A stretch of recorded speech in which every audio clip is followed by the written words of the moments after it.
जय सिया राम, जय जय श्री बजरंगबली महाराज।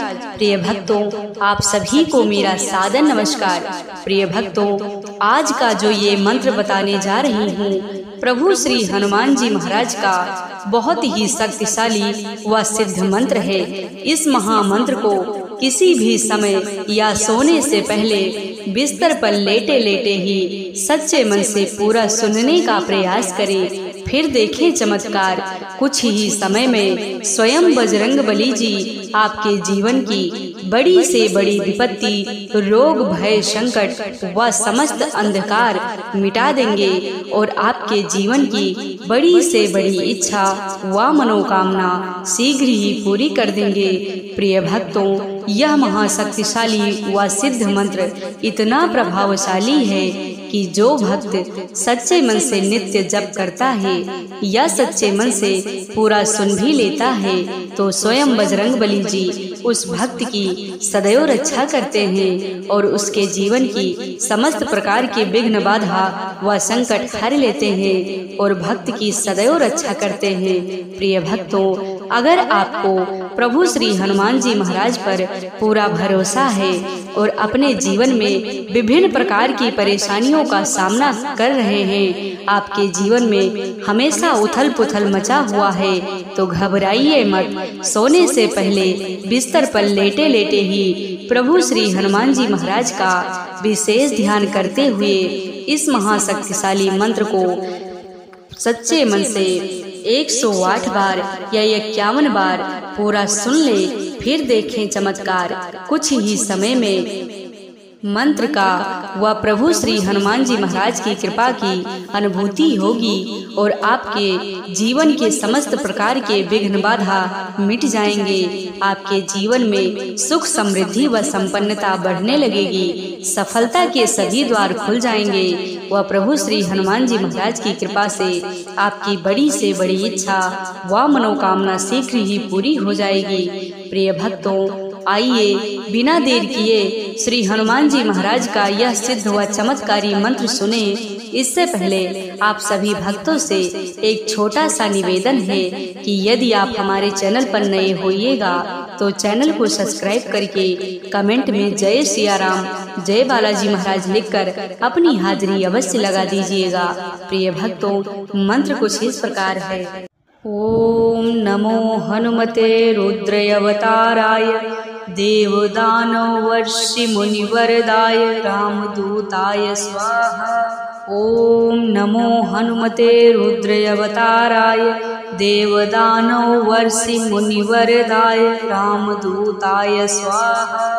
ओम नमो हनुमते रुद्रयवताराय देवदानवर्षि मुनिवरदाय रामदूताय स्वाहा।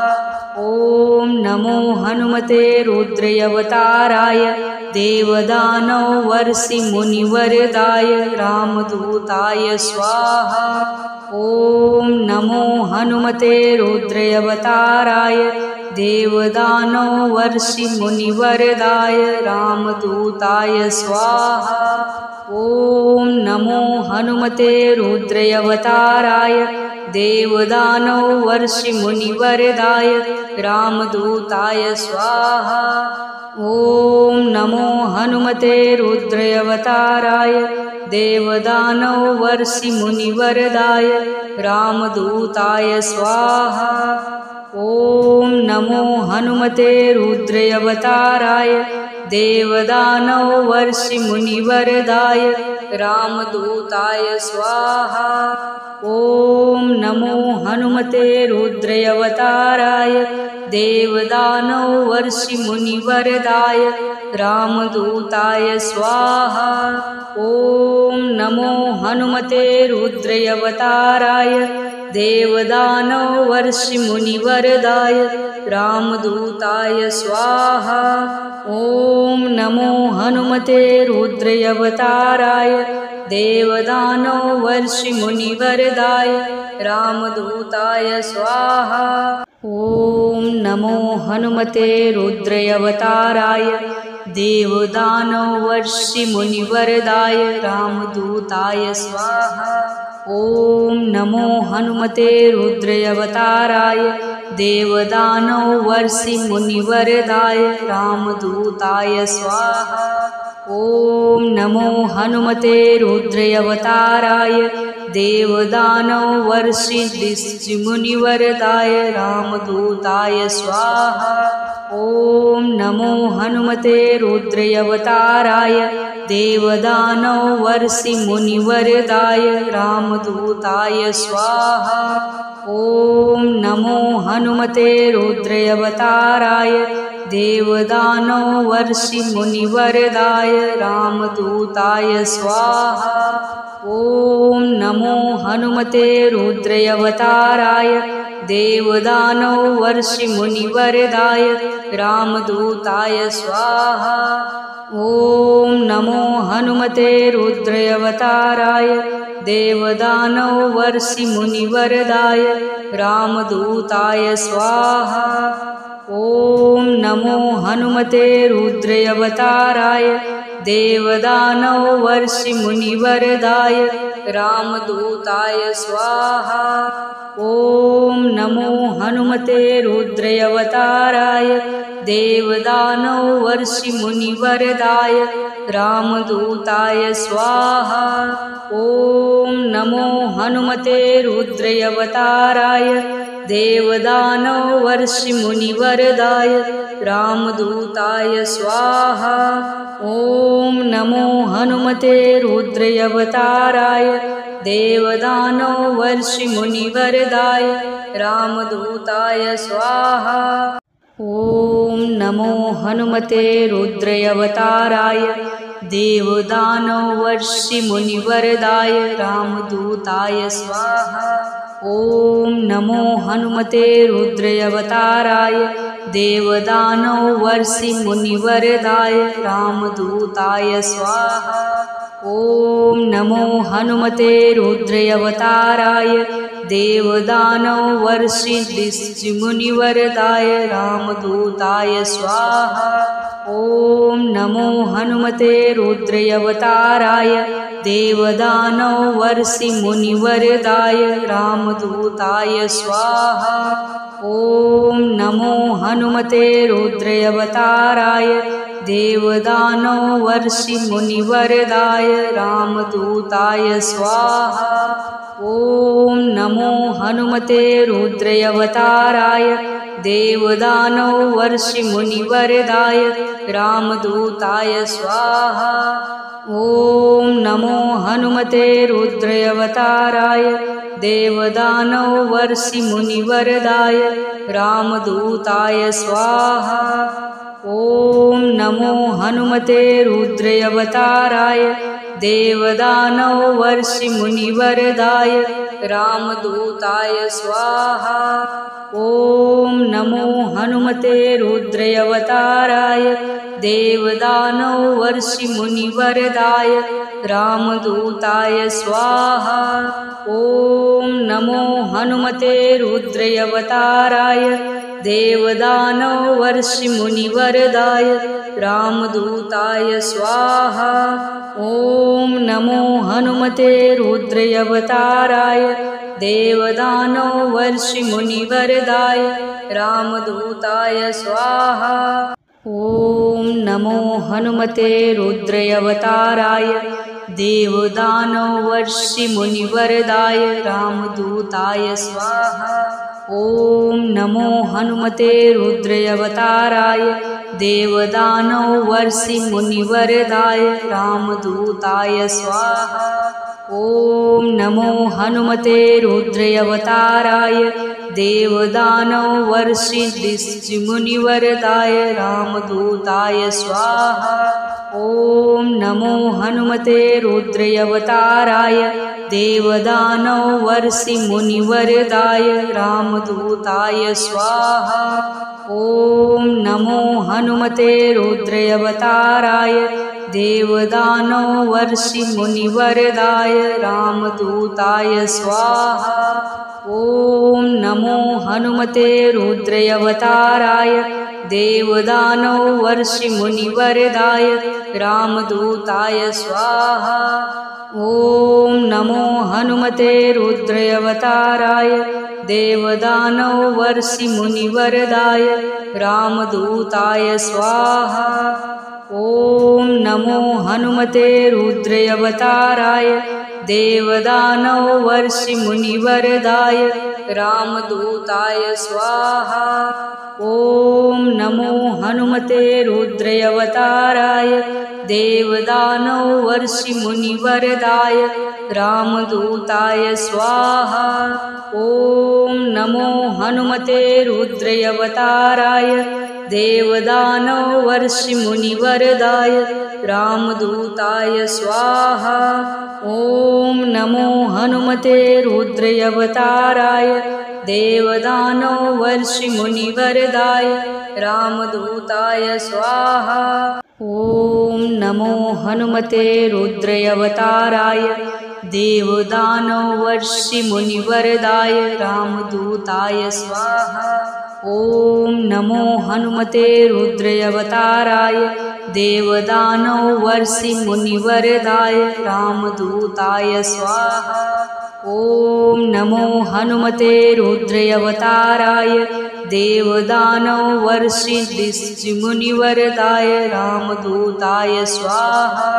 ॐ नमो हनुमते रुद्रावताराय देवदानवर्षिमुनिवरदाय रामदूताय स्वाहा। ॐ नमो हनुमते रुद्रावताराय देवदानवर्षिमुनिवरदाय रामदूताय स्वाहा।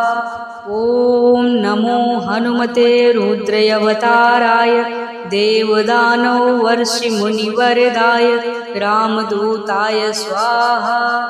ॐ नमो हनुमते रुद्रावताराय देवदानवर्षिमुनिवरदाय रामदूताय स्वाहा। ॐ नमो हनुमते रुद्रावताराय देवदानवर्षिमुनिवरदाय रामदूताय स्वाहा। ॐ नमो हनुमते रुद्रावताराय देवदानवर्षिमुनिवरदाय रामदूताय स्वाहा। ॐ नमो हनुमते रुद्रावताराय देवदानवर्षिमुनिवरदाय रामदूताय स्वाहा। ॐ नमो हनुमते रुद्रावताराय देवदानवर्षिमुनिवरदाय रामदूताय स्वाहा। ॐ नमो हनुमते रुद्रावताराय देवदानवर्षिमुनिवरदाय रामदूताय स्वाहा। ॐ नमो हनुमते रुद्रावताराय देवदानवर्षिमुनिवरदाय रामदूताय स्वाहा। ॐ नमो हनुमते रुद्रावताराय देवदानवर्षिमुनिवरदाय रामदूताय स्वाहा। ॐ नमो हनुमते रुद्रावताराय देवदानवर्षिमुनिवरदाय रामदूताय स्वाहा। ॐ नमो हनुमते रुद्रावताराय देवदानवर्षिमुनिवरदाय रामदूताय स्वाहा। ॐ नमो हनुमते रुद्रावताराय देवदानवर्षिमुनिवरदाय रामदूताय स्वाहा। ॐ नमो हनुमते रुद्रावताराय देवदानवर्षिमुनिवरदाय रामदूताय स्वाहा। ॐ नमो हनुमते रुद्रावताराय देवदानवर्षिमुनिवरदाय रामदूताय स्वाहा। ॐ नमो हनुमते रुद्रावताराय देवदानवर्षिमुनिवरदाय रामदूताय स्वाहा। ॐ नमो हनुमते रुद्रावताराय देवदानवर्षिमुनिवरदाय रामदूताय स्वाहा। ॐ नमो हनुमते रुद्रावताराय देवदानवर्षिमुनिवरदाय रामदूताय स्वाहा। ॐ नमो हनुमते रुद्रावताराय देवदानवर्षिमुनिवरदाय रामदूताय स्वाहा। ॐ नमो हनुमते रुद्रावताराय देवदानवर्षिमुनिवरदाय रामदूताय स्वाहा।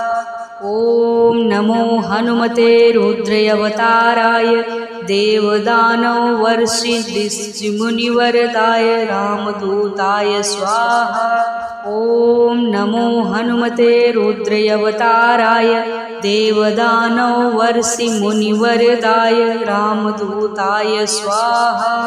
ॐ नमो हनुमते रुद्रावताराय देवदानवर्षिमुनिवरदाय रामदूताय स्वाहा। ॐ नमो हनुमते रुद्रावताराय देवदानवर्षिमुनिवरदाय रामदूताय स्वाहा। ॐ नमो हनुमते रुद्रावताराय देवदानवर्षिमुनिवरदाय रामदूताय स्वाहा। ॐ नमो हनुमते रुद्रावताराय देवदानवर्षिमुनिवरदाय रामदूताय स्वाहा। ॐ नमो हनुमते रुद्रावताराय देवदानवर्षिमुनिवरदाय रामदूताय स्वाहा। ॐ नमो हनुमते रुद्रावताराय देवदानवर्षिमुनिवरदाय रामदूताय स्वाहा। ॐ नमो हनुमते रुद्रावताराय देवदानवर्षिमुनिवरदाय रामदूताय स्वाहा। ॐ नमो हनुमते रुद्रावताराय देवदानवर्षिमुनिवरदाय रामदूताय स्वाहा। ॐ नमो हनुमते रुद्रावताराय देवदानवर्षिमुनिवरदाय रामदूताय स्वाहा। ॐ नमो हनुमते रुद्रावताराय देवदानवर्षिमुनिवरदाय रामदूताय स्वाहा। ॐ नमो हनुमते रुद्रावताराय देवदानवर्षिमुनिवरदाय रामदूताय स्वाहा। ॐ नमो हनुमते रुद्रावताराय देवदानवर्षिमुनिवरदाय रामदूताय स्वाहा। ॐ नमो हनुमते रुद्रावताराय देवदानवर्षिमुनिवरदाय रामदूताय स्वाहा। ॐ नमो हनुमते रुद्रावताराय देवदानवर्षिमुनिवरदाय रामदूताय स्वाहा। ॐ नमो हनुमते रुद्रावताराय देवदानवर्षिमुनिवरदाय रामदूताय स्वाहा। ॐ नमो हनुमते रुद्रावताराय देवदानवर्षिमुनिवरदाय रामदूताय स्वाहा। ॐ नमो हनुमते रुद्रावताराय देवदानवर्षिमुनिवरदाय रामदूताय स्वाहा। ॐ नमो हनुमते रुद्रावताराय देवदानवर्षिमुनिवरदाय रामदूताय स्वाहा।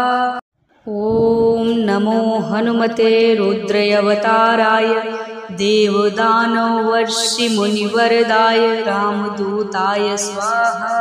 ॐ नमो हनुमते रुद्रावताराय देवदानवर्षिमुनिवरदाय रामदूताय स्वाहा। ॐ नमो हनुमते रुद्रावताराय देवदानवर्षिमुनिवरदाय रामदूताय स्वाहा। ॐ नमो हनुमते रुद्रावताराय देवदानवर्षिमुनिवरदाय रामदूताय स्वाहा। ॐ नमो हनुमते रुद्रावताराय देवदानवर्षिमुनिवरदाय रामदूताय स्वाहा। ॐ नमो हनुमते रुद्रावताराय देवदानवर्षिमुनिवरदाय रामदूताय स्वाहा। ॐ नमो हनुमते रुद्रावताराय देवदानवर्षिमुनिवरदाय रामदूताय स्वाहा। ॐ नमो हनुमते रुद्रावताराय देवदानवर्षिमुनिवरदाय रामदूताय स्वाहा। ॐ नमो हनुमते रुद्रावताराय देवदानवर्षिमुनिवरदाय रामदूताय स्वाहा। ॐ नमो हनुमते रुद्रावताराय देवदानवर्षिमुनिवरदाय रामदूताय स्वाहा। ॐ नमो हनुमते रुद्रावताराय देवदानवर्षिमुनिवरदाय रामदूताय स्वाहा। ॐ नमो हनुमते रुद्रावताराय देवदानवर्षिमुनिवरदाय रामदूताय स्वाहा। ॐ नमो हनुमते रुद्रावताराय देवदानवर्षिमुनिवरदाय रामदूताय स्वाहा। ॐ नमो हनुमते रुद्रावताराय देवदानवर्षिमुनिवरदाय रामदूताय स्वाहा। ॐ नमो हनुमते रुद्रावताराय देवदानवर्षिमुनिवरदाय रामदूताय स्वाहा। ॐ नमो हनुमते रुद्रावताराय देवदानवर्षिमुनिवरदाय रामदूताय स्वाहा। ॐ नमो हनुमते रुद्रावताराय देवदानवर्षिमुनिवरदाय रामदूताय स्वाहा। ॐ नमो हनुमते रुद्रावताराय देवदानवर्षिमुनिवरदाय रामदूताय स्वाहा। ॐ नमो हनुमते रुद्रावताराय देवदानवर्षिमुनिवरदाय रामदूताय स्वाहा। ॐ नमो हनुमते रुद्रावताराय देवदानवर्षिमुनिवरदाय रामदूताय स्वाहा। ॐ नमो हनुमते रुद्रावताराय देवदानवर्षिमुनिवरदाय रामदूताय स्वाहा। ॐ नमो हनुमते रुद्रावताराय देवदानवर्षिमुनिवरदाय रामदूताय स्वाहा। ॐ नमो हनुमते रुद्रावताराय देवदानवर्षिमुनिवरदाय रामदूताय स्वाहा। ॐ नमो हनुमते रुद्रावताराय देवदानवर्षिमुनिवरदाय रामदूताय स्वाहा। ॐ नमो हनुमते रुद्रावताराय देवदानवर्षिमुनिवरदाय रामदूताय स्वाहा। ॐ नमो हनुमते रुद्रावताराय देवदानवर्षिमुनिवरदाय रामदूताय स्वाहा। ॐ नमो हनुमते रुद्रावताराय देवदानवर्षिमुनिवरदाय रामदूताय स्वाहा। ॐ नमो हनुमते रुद्रावताराय देवदानवर्षिमुनिवरदाय रामदूताय स्वाहा।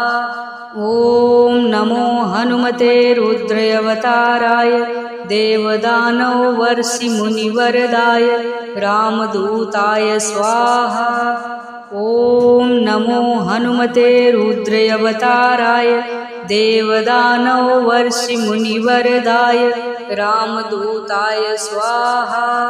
ॐ नमो हनुमते रुद्रावताराय देवदानवर्षिमुनिवरदाय रामदूताय स्वाहा। ॐ नमो हनुमते रुद्रावताराय देवदानवर्षिमुनिवरदाय रामदूताय स्वाहा। ॐ नमो हनुमते रुद्रावताराय देवदानवर्षिमुनिवरदाय रामदूताय स्वाहा। ॐ नमो हनुमते रुद्रावताराय देवदानवर्षिमुनिवरदाय रामदूताय स्वाहा। ॐ नमो हनुमते रुद्रावताराय देवदानवर्षिमुनिवरदाय रामदूताय स्वाहा। ॐ नमो हनुमते रुद्रावताराय देवदानवर्षिमुनिवरदाय रामदूताय स्वाहा। ॐ नमो हनुमते रुद्रावताराय देवदानवर्षिमुनिवरदाय रामदूताय स्वाहा। ॐ नमो हनुमते रुद्रावताराय देवदानवर्षिमुनिवरदाय रामदूताय स्वाहा। ॐ नमो हनुमते रुद्रावताराय देवदानवर्षिमुनिवरदाय रामदूताय स्वाहा। ॐ नमो हनुमते रुद्रावताराय देवदानवर्षिमुनिवरदाय रामदूताय स्वाहा। ॐ नमो हनुमते रुद्रावताराय देवदानवर्षिमुनिवरदाय रामदूताय स्वाहा। ॐ नमो हनुमते रुद्रावताराय देवदानवर्षिमुनिवरदाय रामदूताय स्वाहा। ॐ नमो हनुमते रुद्रावताराय देवदानवर्षिमुनिवरदाय रामदूताय स्वाहा।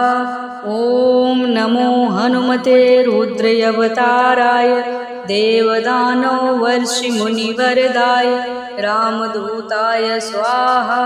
ॐ नमो हनुमते रुद्रावताराय देवदानवर्षिमुनिवरदाय रामदूताय स्वाहा। ॐ नमो हनुमते रुद्रावताराय देवदानवर्षिमुनिवरदाय रामदूताय स्वाहा। ॐ नमो हनुमते रुद्रावताराय देवदानवर्षिमुनिवरदाय रामदूताय स्वाहा। ॐ नमो हनुमते रुद्रावताराय देवदानवर्षिमुनिवरदाय रामदूताय स्वाहा।